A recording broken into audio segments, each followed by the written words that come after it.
Hi, welcome back to making the Canberra dress. So far we've completed the construction of the dress, so the corseted lining layer with all the petticoats and the tulle, and then the outside layer, and they're both joined together now. In this video I'm going to be making the shoulder straps and starting on the floral embellishments. So I'm going to construct the shoulder pieces from this sew through plastic boning. And from the extra piece of the cotton that I sprayed when I airbrushed the dress, it's a bit patchy, but it's going to be completely covered in flowers, so I'm not worried about that. I've pinned this on my client, and it needs to start just by the centre front seam there, and then it's going to come around the back and finish towards the back, and it needs to sit out like this as a big sort of hoop around her arm.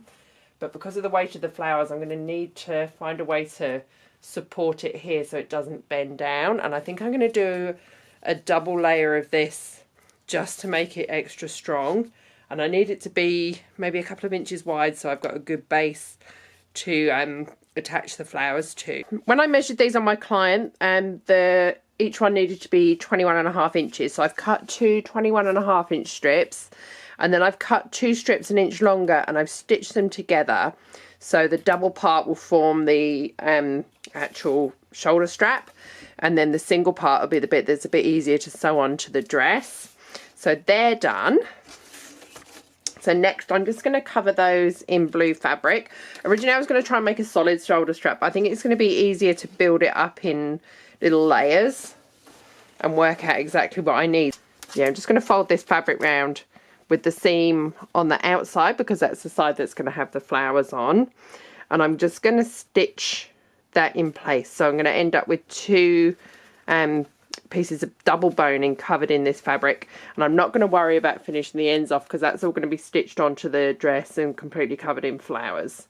So I'm just going to literally take them, fold it over, create a little seam and then stitch along it. And because this is curved off the roll, I'm going to use that curve to create my shoulder strap. So I'm not going to try and flatten these. I sell this boning on my website in 12mm and 7mm. I'm using the 12mm for this part. So this is what my boning looks like covered in the fabric. So that's the outside with the stitching. So that's the side the flowers are going to go on. And then it's nice and smooth on the inside, which will be the bit that's still seen. So next I'm going to stitch both of these onto the dress in the points where I marked where they go when my client tried it on.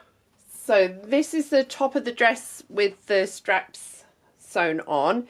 It definitely needed that double layer of boning to keep it nice and stiff. So that's how it looks at the front, and I've sewn through the dress and the corset there to keep it nice and firm, and I've attached it with an extra thick thread, an extra strong sewing thread. Then at the back they come round like that. Then what I've started doing here is, because it's going to flop down with the weight of the flowers, even though they're quite light, a lot of them are foam, it's still going to add some weight. So I've decided I need to build up some support structures. So I've just taken another double piece of boning and covered it in the same blue fabric. And then I'm going to stitch those as vertical supports. So I'm stitching it again right through to the corset, so the boning from the corset's going to help support it as well. And then up to here, and you can see, if I sort of do that, you can see it's starting to make a difference. So I'm going to do another one at the back there. And then I'm going to add one at the front here. I don't know quite where, maybe next to the bust there. Not sure. This is all going to be covered in flowers, so you won't even see this. So then as I'm adding the flowers, if I'm finding that it's dropping down, I can add more.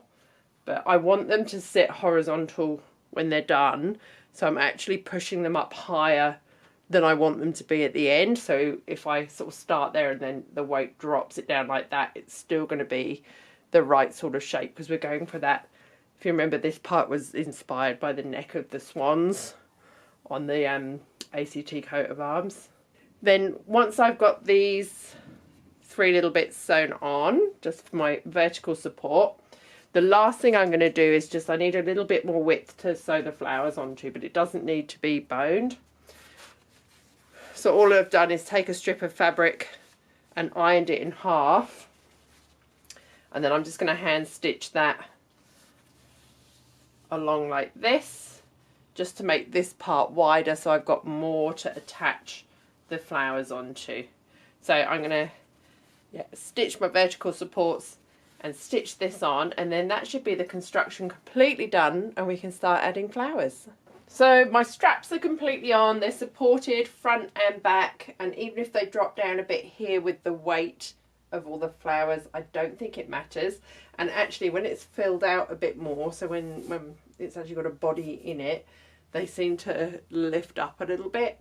So I think they should be fine, and I can always put another support in here or at the back if we need to, or I can stitch them like further up there to just lift it a little bit, but I'll have to try it on my client and see how it looks.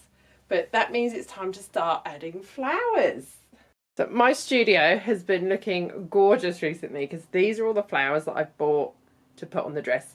I've got way more than I'm going to need here, partly because I don't know exactly what I want to use and how many of each I want to use, and partly because there was such a tight turnaround from this dress. I ended up ordering stuff from a few different places to guarantee that it arrived in time, and actually everything has arrived. So I've got these big fabric tulips, I've got lots of these little tulips which are kind of, they're kind of like foam, so I'm not entirely sure if I'm going to be able to sew those on or if I'm going to have to glue those on. I've got these gorgeous little mini daffodils, these are the feathers for the headpiece, and I've got loads of these pansies as well. I've also got these 2-leaf appliques which I'm going to use on the front just for a little bit of extra green. So what I'm thinking is I want to add the tulips and the tulip leaves along the top like they're growing up in the field at Floriade, and then the smaller flowers below it. So I'm going to layer all my tulips along the top first so they're growing upwards, and then I'll go back through with the pansies and the little mini daffodils. Okay, so I've started working on this side and I'm just sewing so far. I haven't had to use any glue yet. And I've got the first lot of flowers on, but you can see it is starting to pull this down. So I think I'm going to keep sewing them on. Then when my client comes to try it on later tonight, I can see if I need to lift it up a little bit more. But it's looking really pretty. So I've got the tulips coming upwards. And then I'm going to use the pansies and the other flowers to hide the stems and fill in underneath, and I think that's going to work really well. And it does look like those fields of flowers, that floriade with the tulips at the top and then the pansies and the shorter flowers through the bottom. I like the leaves coming up too, I like the green with it. Cool, so I'm going to do some on the other side and then just carry on working my way around both shoulders. My client is coming for a fitting fairly soon. So I'm also going to start pinning the leaf appliques and some of the flowers on here so she can get an idea of how it's all going to look together. Okay, so this is how it's looking. I haven't done much around the back, so I won't turn it around. My client's just been and tried it on and she's really happy with how the shoulders are sitting. She's really happy with how the flowers are looking. So I'm just going to keep on sewing. So, yeah, I'm going to hand sew as much as I can before her next fitting tomorrow night. Okay, so the dress is getting there. I've got all of the flowers and crystals on the front. I've got halfway around the shoulder straps, and I've got all the flowers and crystals on the back as well. So the last thing I need to do is just finish coming around here, and then I'm actually just going to use hot glue to put flowers on the inside. It's going to be almost impossible to sew the inside with everything sewn on the outside, so just need to finish sewing everything around here and then hot glue the inside and the dress will be done. So I'm going to leave it there because I don't want to show you everything complete until the end. So that's the end for this video, and once I finish making everything that goes with it, I will show you the completed look with the headpiece and the gauntlets and the leggings and the shoes and everything that's going together with it. So thank you for watching and I will see you soon.